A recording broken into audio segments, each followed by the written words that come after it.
You and I were laying in the moonlight, dreaming about the places we've been all night, wishing for our secrets to unfold.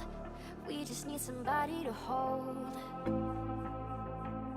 somebody to hold.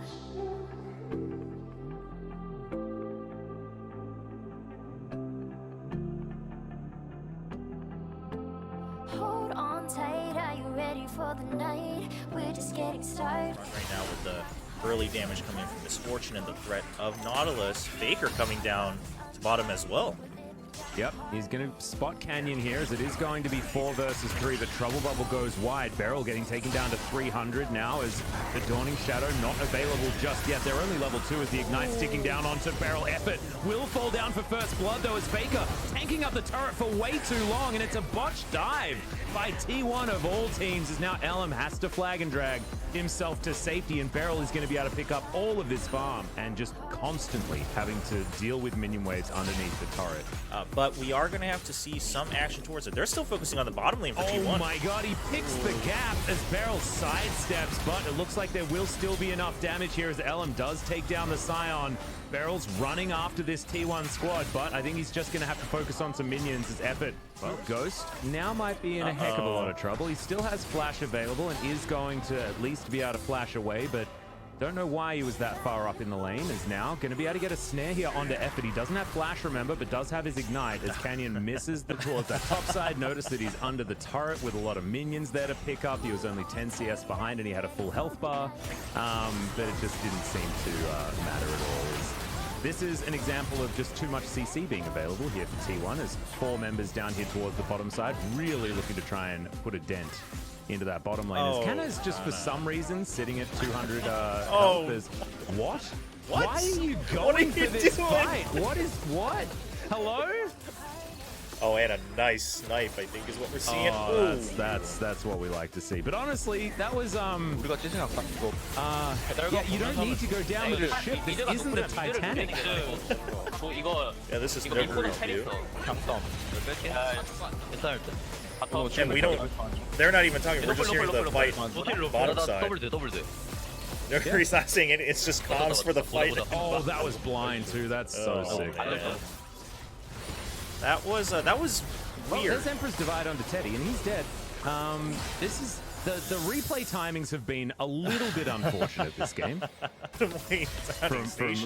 From worldwide famous stations. Are there any other? I only know Flinders Street, but I don't know whether anyone else really does. Is Teddy teleported into this lane? Wow, that's a whoops.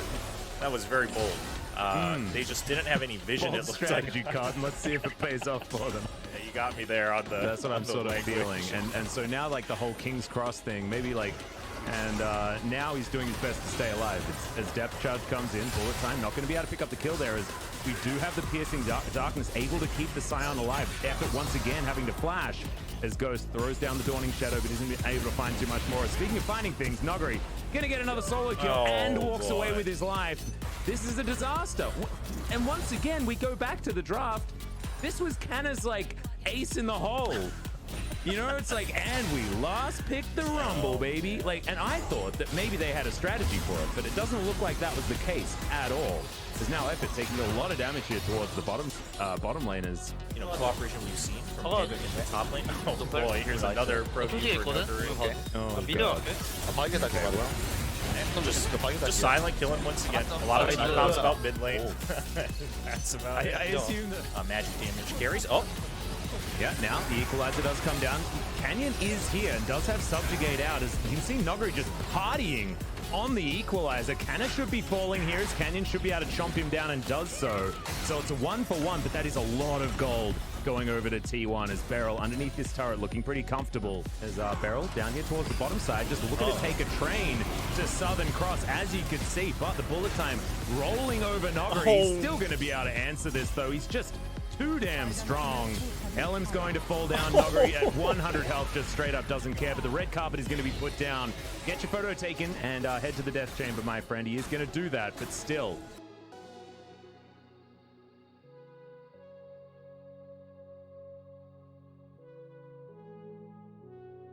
Destroyed. Barrel's now happy Beryl, about this. yeah, he's underneath the bottom side. He's going to try and flash out of the way. I don't know why he did that necessarily. As Faker picks up a flash, he will be able to get himself out of the way here. Utilizing that one, has his own as well, so double flashes are going to be up. There's the zombie Scion, just buying as much time as they possibly can. Using his flash was a little unfortunate, but at the end of the day, Domo was pretty happy with the time spent. I mean, look at this. They thought they had this dive in. The hook actually, I think, brings Nuguri slightly out of that bullet time, so not able to maximize the damage. If he had taken, I think, 1 or 2 more bullets, things may have been a little different. But look at damage coming in from Nuguri as well. He got so fed in that top lane, and Canna not able to teleport in early enough. I wasn't able to keep an eye on why that happened. Eventually leads to that double kill. Beryl just buying time. Again, dying after using the flash, a little questionable. He was pretty dead anyway. I think trying to wait for Nuguri, but a second too late. Time for the mid lane and for the top lane as they took turrets everywhere. And now Faker is getting routed. The train coming in once again. There's no station here. He's just straight off the tracks to try and take down this mid laner, and they are going to do that. Dawning Shadow finishes him off in the end. Nuguri getting accelerated crazily. Murdered there as Caster Curse strikes again. And he's still stacked up so much health. Now we're going to see Nuguri finally being Nuguri in this game. It was there we go. A long time coming. Yeah, I don't think they needed the equalizer. That's certainly an old one. But someone now looking to try and catch up to Faker here. The pillar, is it going to be a good one? The answer's no. It's a little bit too late there as Faker, maybe caught out of position here. Showmaker gets in there. Does still have the ultimate as Dawning Shadow is going to get stopwatched by Faker. That probably would have killed. And if Nuguri is able to keep Faker at bay. Bubble as Beryl's going to crash. And bullet time does come in, but Teddy's going to have that one canceled pretty quickly. I believe up against Gen G, they were able to sneak away a Baron. No, it wasn't. It was against Griffin earlier on. As Beryl's going to have to flash to get himself out of here as now Showmaker. He does have ultimate available. We'll see whether he can actually utilize it as there's the equalizer. Does actually a fair bit of work, but Canna's going to have to get out of this fight now, down to 200. As Ellen's going to get stunned. Canyon flashes on in there as well as Faker finds a paddle star, but it's on to Beryl, who is so damn tanky. Shock Blast going to be flashed there. That would have been the death of effort.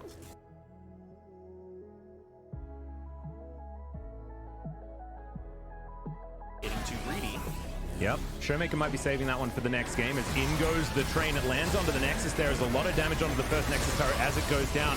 Effort, no more Aftershock, no more life as the kill onto the Nautilus is taken by Azir. And Beryl does fall down. Zombie mode is activated, but these Nexus turrets are going to follow suit. Paddlestar goes wide. Faker just taking poke damage from what feels like everywhere as Canyon's just playing topside. You can see Showmaker just autoing down this Nexus. He still has Emperor's Divide, by the way, guys. He's looking for an excuse to use it, but I think the Nexus is going to go down too soon, and it does, as Damwon destroy T1 in Game 1.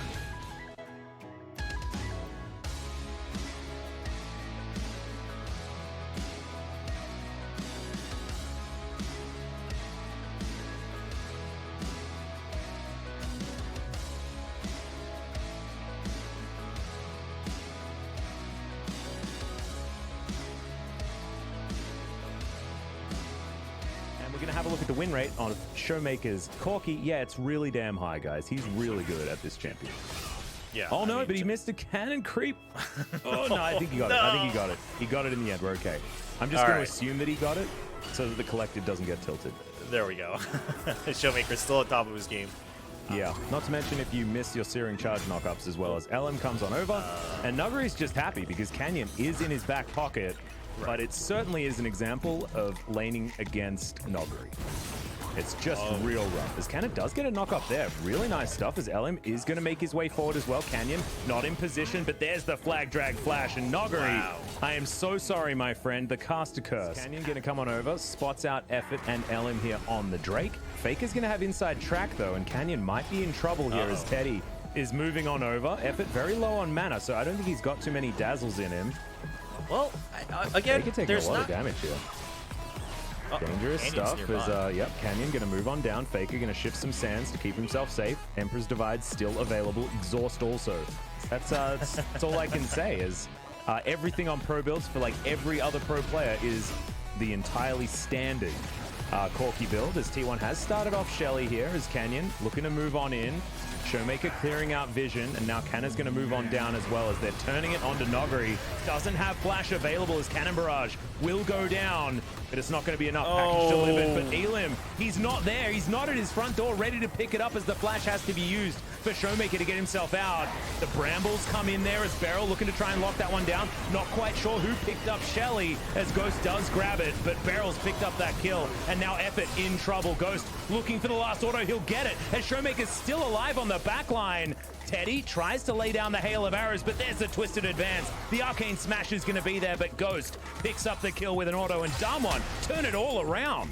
We did see Damwon able to pick that up. If we watch here again, Nuguri getting caught, probably not calculated, but does end up working in their favor. Canyon rushes towards the Herald. He's only focused on it. Now watch Showmaker go in. He draws all 3 members of T1, and now Faker left alone, not able to combat the rest of the team. Showmaker's just spending so much time on the outside. Beryl comes in with the ultimate as well, locking up 2 extra members. Ghost able to pick up the Herald. And now Damwon is actually getting the pinch in reverse. Like you said, Showmaker never went down. If they had caught Showmaker, the ending of this fight, despite the Herald going to Damwon, may have been different. Also, Beryl continuing to chase.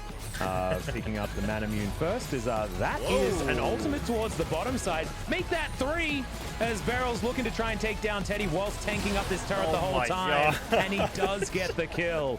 This is an example of the AoE potential of this team. Dawning Shadow is pretty easy. As, I think this is Beryl just saying, yeah, Beryl asked kill for it. the ults. And he just asked for the ults, and then he's confident that he's got him. And they're calling that T1's probably doing the Herald afterwards. So. And also Showmaker's able to throw out his ultimate at all times. Also, as the recharge rate on his rockets is also going to be very good if they do get that ultimate CDR, as they do manage to take down the Drake, and now they're looking for the team fight. A great time for it as well as Showmaker. He's gone back, he's got the package as well as his Trinity Force, as now all of those ultimates rain through. But the Ram unable to get anything done, and look at this poke.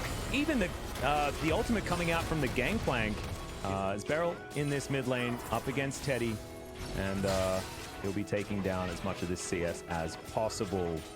And oh, look at the adorable kitty cat. That is cute. I haven't seen it up close actually ever. Oh man. I like that Jonas Strong's just decided that he wants to have fun with the Maokai skin now that we're in a little bit of the lull state. Or maybe those secure the soul. Well, you can see Effort in a whole host of trouble. The lockdown is almost complete, but Faker over the side throws the Sand Soldiers in, and Damwon do not want to press too far forward. But this may be an opportunity for Damwon to start off something like the Baron. They do have a fair bit of Baron damage in the Corky especially, and a lot of sustain with Ghost, so T1 coming back into position here, and of course they know exactly what's going on. They have Scuttle Vision as Nuguri over to the side, and he can zone out with that Cannon Barrage quite effectively. Is Cannon going to get slowed? And now Nuguri, does he pull the trigger on that ultimate is the question. So probably looking for rapid fire cannon at that stage. Unless he decides to go for something like a Phantom Dancer as Beryl slightly out of position, but remember, he is extraordinarily large, and there are AoE ultimates everywhere. Ghost in position, Beryl well and truly safe as Faker looking for the ultimate, finds it, immediately just evacuates the center from this game as Faker is going to get punished for it pretty quickly, but no, actually surviving for a very long time, able to pick up a second kill as LM does go golden, but Nuguri looking to try and chase after him. Showmaker is going to pick up that one, no worries, as he picks himself up his double kill. And now Teddy's off to the side, and Damwon have inside track on this inner turret mid.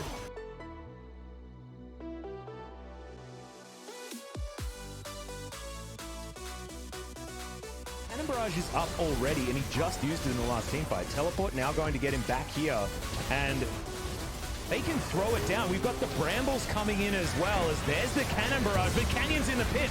Teddy's gonna lock down the Baron of all people, and already Faker's been taken down, but Canyon has been traded. Cannon now trying just to tank up and keep himself safe, as the Ornhorn's not going to come through. Showmaker does find some members of T1, but he's stopping the backs here. Flashes on over, as he's now looking to try and stop Effort. He does so as Nuguri gets on in here. Teddy is going to be taken down. It's only Elim with a Baron buff, but at least he's back in base.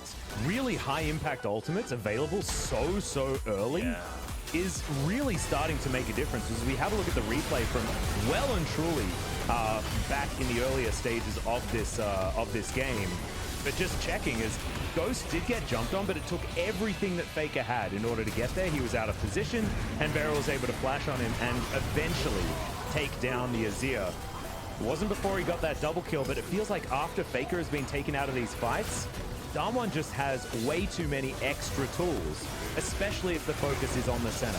As this is the Baron that was taken down, my goodness, down to very low health before an auto attack from a Varus takes it down.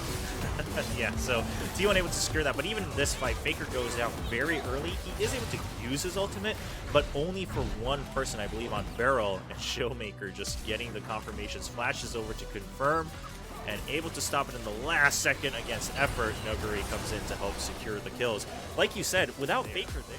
Yep, and just checking in on the recharge time of these rockets, Showmaker's going to basically permanently have all of that movement speed as Emperor's Divide will deny access for a few of the Damwon players, but as soon as a few of them get underneath this turret, it is bad news bears for T1, as you can see how much damage they're starting to do. This gangplank so big in this team fight, and they are going to be able to take down their next inhibitor. It's looking like Damwon's 2-0 train is continuing. The amount of train references that we've had actually has been just ridiculous recently, but it is continuing as the first Nexus turret is going to go down. These barrel crits just gigantic as Canna looking for a desperation last second play, but it's just going to be the end of him. Ellen's turn to go in now as Canyon's not worried about that one whatsoever. Effort, I think, died at some point. I'm not entirely sure as Teddy is going to be able to take down Nuguri, but he's going to die as well afterwards as Damwon will take down the Nexus and 2-0 T1 earlier on in the season. 끝내면 바루스 노플이야, 바루스 노플. Alright, calling for 바루스 the... 기둥 깔아봐. Oh, this is Showmaker's point of view. And just calling for no flash on Varus so we can just end the game. 오른. And just calling their targets. Of course, we have the semi-ramp gods, not in full potential. 타워 치자. 야, 죽여 그냥, They're 죽여. saving that. Saving that I later love in the it. season. I love how in that fight, in the middle, Showmaker's like, all right, let's go for the turret. You hear the boom at the end. He goes, let's go for the turret. And then he just turns around and goes, no, just kill them all. And then finish the fight. And then they finish the game. Beryl, getting that player of the game, we talked plenty about what he's been able to do. I am happy that we still get to hear from him since I voted for him in Game 1 as well with the Scion.